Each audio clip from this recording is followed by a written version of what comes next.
জীবনে আমার একটাই ইচ্ছা যে আমার নিজের একটা বাড়ি হবে। কারণ আমি ভাড়া বাড়িতে থাকি, তো আমি জানি ভাড়া বাড়িতে কতটা অসুবিধা। এমনকি যারা ভাড়া বাড়িতে থাকে তারা সবাই জানে ভাড়া বাড়ি থাকার কষ্টটা কী।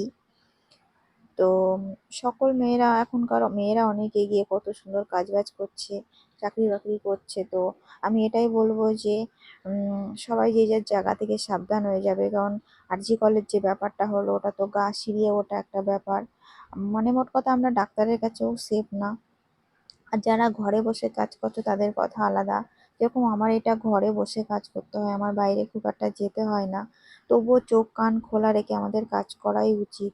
এগুলো দেখো কত সুন্দর সুন্দর কানের দুল ছিল, মানে দুল আর টপ মিশিয়ে ছিল। কানের টপও ছিল সুন্দর সুন্দর।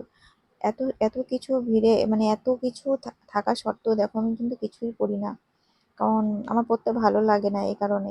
কানের টানেরগুলো পরলে মনে হয় যেন খুব একটা হেভি সেজে বসে আছি আমি। তো যাই হোক না কেন, আমার এই কাজের জন্য আমাকে খুব একটা বাইরে বেরোতে হয় না। অনেকে যারা আছো, যারা অফিস টফিস করে রাত্তিরে বাড়িতে আসো, তাদেরকেই বলবো যে একটুখানি সাবধানে চোখ কান খোলা রেখে মানে বাড়িতে আসতে। কারণ কোনো একটা মেয়েটা হয়তো কোনো একটা ব্যাপারে মার্ডার হয়েছে, সেটা এখন পার্টিগত ব্যাপার হয়ে গেছে। এ পার্টি আরেক পার্টিকে দোষ দিচ্ছে, এক পার্টি আরেক পার্টিকে দোষ দিচ্ছে। তো আমরা এটাই বলবো, জীবনে কোনো কিছু আমার মনে হয় যেটা জীবনে কম্প্রোমাইজ করো, তো ঠিক আছে, না করলেই তোমাকে শেষ করে দেবে। এই মেয়েটার ক্ষেত্রেও হয়তো তাই হয়েছে, মেয়েটা কম্প্রোমাইজ করেনি, তাই ওকে মার্ডার করে দিয়েছে, কিন্তু এটা পার্টিগত ব্যাপারে চলে গেছে।